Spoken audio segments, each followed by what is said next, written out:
ನಮಸ್ಕಾರ ಗೆಳೆಯರೆ, stock market Kannada ಚಾನಲ್ಗೆ ಸ್ವಾಗತ ಸುಸ್ವಾಗತ. ಗೆಳೆಯರೆ, ಇಮ್ಯಾಜಿನ್ ಮಾಡ್ಕೊಳ್ಳಿ, ಇಬ್ರು ಫ್ರೆಂಡ್ಸ್ ಇದ್ದಾರೆ.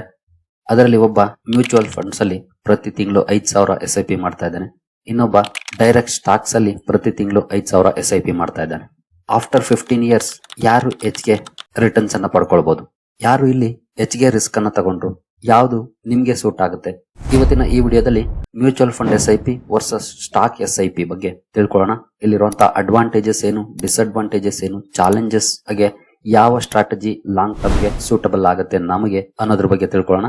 Let's begin. ಮೊದಲಿಗೆ ವಾಟ್ ಈಸ್ SIP? SIP ಅಂದ್ರೆ ಸಿಸ್ಟಮ್ಯಾಟಿಕ್ ಇನ್ವೆಸ್ಟ್ಮೆಂಟ್ ಪ್ಲಾನ್.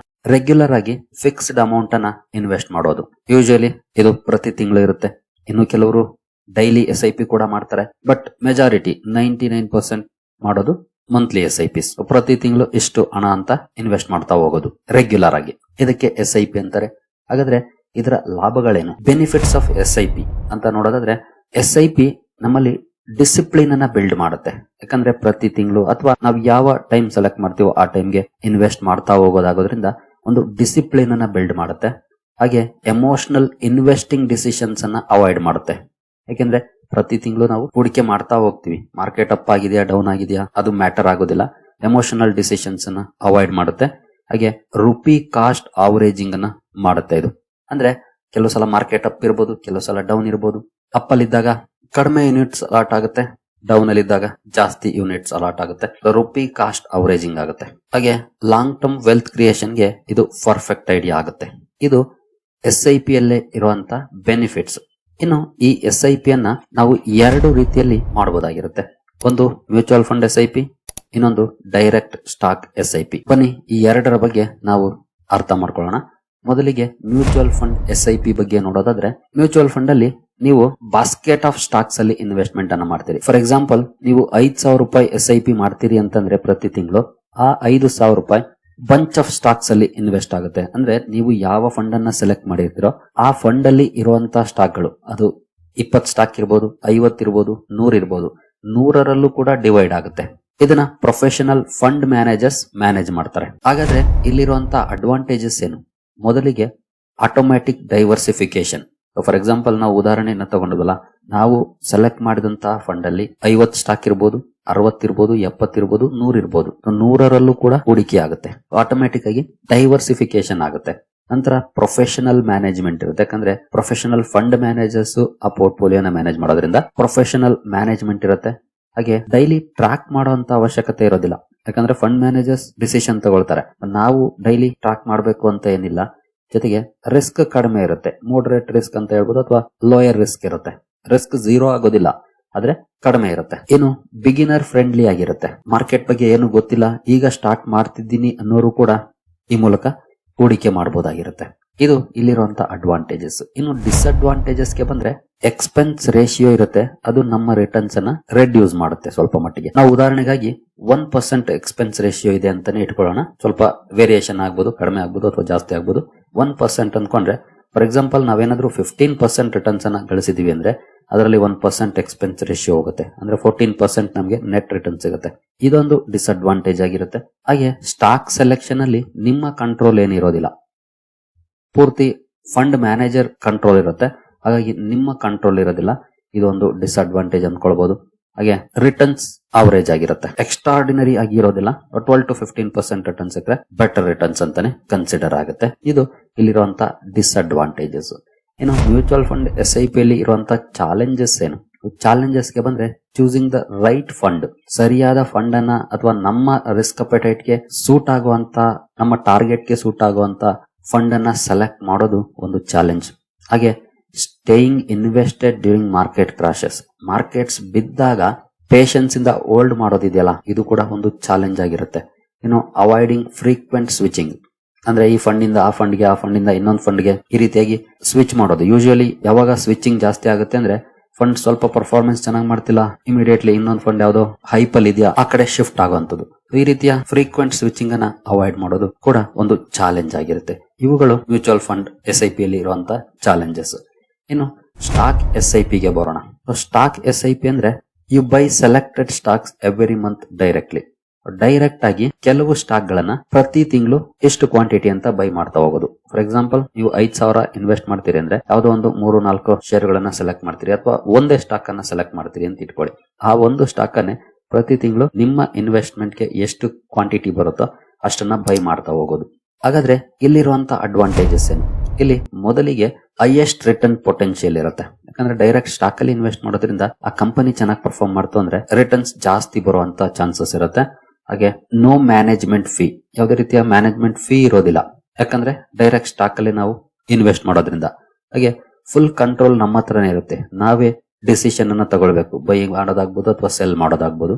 ಏನೋ possibility of multi bagger gains, multi bagger returns ಅನ್ನ ಪಡ್ಕೊಳ್ಳುವಂತ ಚಾನ್ಸಸ್ ಕೂಡ ಇರುತ್ತೆ ಡೈರೆಕ್ಟ್ ಸ್ಟಾಕ್ಸ್ ಅಲ್ಲಿ SIP ಮಾಡಿದಂತಹ ಸಂದರ್ಭದಲ್ಲಿ.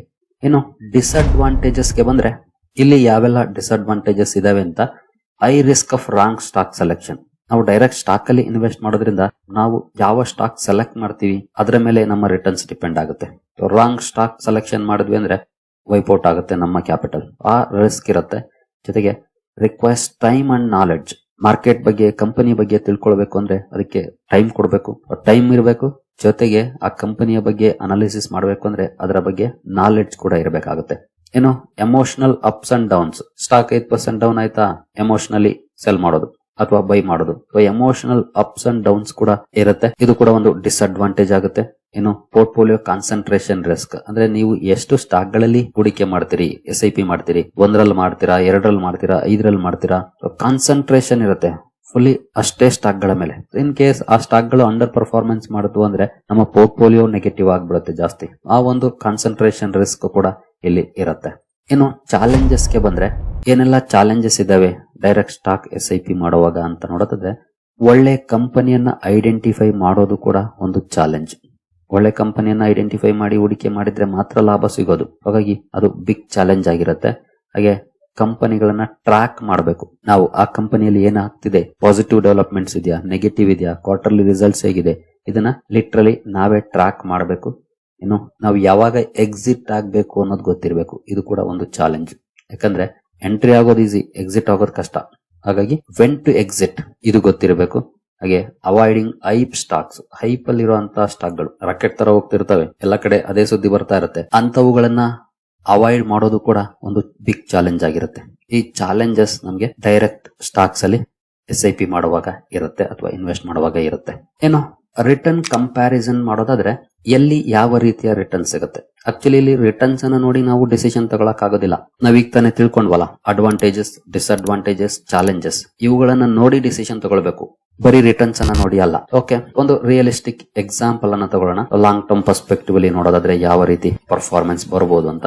ಮ್ಯೂಚುವಲ್ ಫಂಡ್ SIP ನಲ್ಲಿ ಹಿಸ್ಟಾರಿಕಲ್ ಪರ್ಫಾರ್ಮೆನ್ಸ್ ಅನ್ನ ನೋಡಿದ್ರೆ 12 to 15% CAGR ಅಲ್ಲಿ ಗ್ರೋತ್ ಅನ್ನ ನೋಡ್ಲಿಕ್ಕೆ ಸಿಗುತ್ತೆ. ಮೋಡರೇಟ್ ರಿಸ್ಕ್ ಅಲ್ಲಿ 12 to 15% ರಿಟರ್ನ್ಸ್ ಅನ್ನ ಗಳಿಸುವಂತ ಅವಕಾಶ ಇರುತ್ತೆ. ಅದೇ ಡೈರೆಕ್ಟ್ ಸ್ಟಾಕ್ SIP ಗೆ ಬಂದ್ರೆ 15 to 20% CAGR ಅಲ್ಲಿ ಗಳಿಸುವಂತ ಅವಕಾಶ ಇರುತ್ತೆ. ಅದು 20% ಇರೋದು 25 ಆಗ್ಬೋದು, 30 ಆಗ್ಬೋದು, 15 ಇರೋದು ಕಡಿಮೆನೂ ಆಗ್ಬೋದು, ಎಲ್ಲ ಪ್ರಾಬಬಿಲಿಟಿ ಇರುತ್ತೆ. ಬಟ್ ರೈಟ್ ಸ್ಟಾಕ್ ಗಳಲ್ಲಿ ಇನ್ವೆಸ್ಟ್ ಮಾಡಿದ್ರೆ 15 to 20 ಅಥವಾ 25% ವರೆಗೂ ಕೂಡ ರಿಟರ್ನ್ಸ್ ಅನ್ನ ಗಳಿಸುವಂತ ಅವಕಾಶ ಇರುತ್ತೆ. ಬಟ್ ಹೈ ರಿಸ್ಕ್ ಇರುತ್ತೆ, ನಿಮ್ಮ ಸ್ಕಿಲ್ ಮೇಲೆ ಡಿಪೆಂಡ್ ಆಗುತ್ತೆ. So finally stock SIP mutual funds SIP ಅನ್ನ ಬೀಟ್ ಮಾಡುತ್ತೆ ನಾವು ರಿಟರ್ನ್ಸ್ ವೈಸ್ ನೋಡಿದ್ರೆ.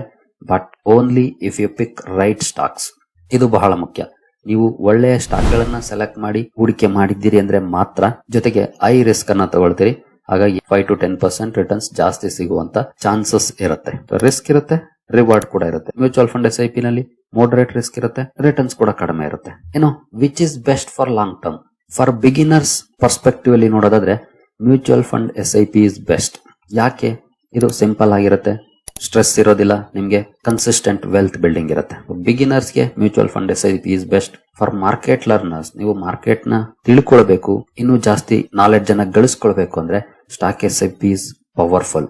ಯಾಕಂದ್ರೆ ಹೈಯರ್ ಗ್ರೋತ್ ಪೊಟೆನ್ಶಿಯಲ್ ಇರುತ್ತೆ, but requires study and patience. ಇದನ್ನ ಇಟ್ಕೊಂಡು ಮಾಡಿದ್ರೆ ಸ್ಟಾಕ್ SIP ಖಂಡಿತ ಪವರ್ಫುಲ್ ಸ್ಟ್ರಾಟಜಿ ಆಗುತ್ತೆ.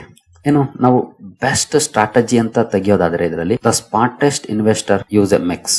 ನೀವು ಸ್ಟೆಬಿಲಿಟಿನೂ ಬೇಕು, ಗ್ರೋತ್ ಬೇಕಂತಂದ್ರೆ 50-50 ಮಾಡ್ಕೊಳ್ಬಹುದು. 50% ಮ್ಯೂಚುವಲ್ ಫಂಡ್ಸ್ ಅಲ್ಲಿ 50% ಡೈರೆಕ್ಟ್ ಸ್ಟಾಕ್ಸ್ ಅಲ್ಲಿ. ಆಗ ಮಾರ್ಕೆಟ್ ಬಗ್ಗೆ ಕೂಡ ಕಲಿತಾ ಹೋಗ್ತೀರಿ, ರಿಟರ್ನ್ಸ್ ಪೊಟೆನ್ಶಿಯಲ್ ಕೂಡ ಜಾಸ್ತಿ ಇರುತ್ತೆ. At the same time mutual fund ಅಲ್ಲಿ ಸ್ಟೆಬಿಲಿಟಿ ಇರುವಂತ ಕಡೆ ಹೂಡಿಕೆ ಮಾಡಿರ್ತೀರಿ. ಸಿಂಪಲ್ ಥಂಬ್ ರೂಲ್ ಏನಪ್ಪಾ ಅಂತಂದ್ರೆ, if you don't have time to study companies, mutual fund SIP is best. If you enjoy analysing businesses, add stock SIP. So ಇಲ್ಲಿ ನಿಮ್ಗೆ ಯಾವ್ದು ಸೂಟ್ ಆಗುತ್ತೆ, ನಿಮ್ಮ ಪರ್ಸನಾಲಿಟಿಗೆ, ನಿಮ್ಮ ಟಾರ್ಗೆಟ್ಗೆ ಯಾವ್ದು ಸೂಟ್ ಆಗುತ್ತೆ ಅದನ್ನ ಸೆಲೆಕ್ಟ್ ಮಾಡಿ, ಬಟ್ ಸ್ಟೇ ಕನ್ಸಿಸ್ಟೆಂಟ್. ಸರಿ ಗೆಳೆಯರೆ, ಈ ವಿಡಿಯೋ ನಿಮಗೆ ಇಷ್ಟ ಆಗಿದೆ ಅನ್ಕೊಳ್ತೀನಿ. ಡಿಸ್ಕ್ರಿಪ್ಷನ್ ಅಲ್ಲಿ ಅಕೌಂಟ್ ಓಪನಿಂಗ್ ಲಿಂಕ್ ಇದೆ, ಇಂಟ್ರೆಸ್ಟ್ ಇರೋರು ಅಕೌಂಟ್ ಓಪನ್ ಮಾಡಬಹುದು. ಹಾಗೆ ನಿಮ್ಗೆ ಏನಾದ್ರು ಇನ್ವೆಸ್ಟ್ಮೆಂಟ್ ಗೆ ಸಂಬಂಧಪಟ್ಟಂತೆ ಸಪೋರ್ಟ್ ಬೇಕು ಅಂತಂದ್ರೆ ನಮ್ಮ ಟೀಮ್ ಅನ್ನ ಕಾಂಟ್ಯಾಕ್ಟ್ ಮಾಡಬಹುದು. ಮುಂದಿನ ವಿಡಿಯೋದಲ್ಲಿ ಸಿಗೋಣ. ಅಲ್ಲಿವರೆಗೂ ಜೈ ಹಿಂದ್, ಜೈ ಕರ್ನಾಟಕ.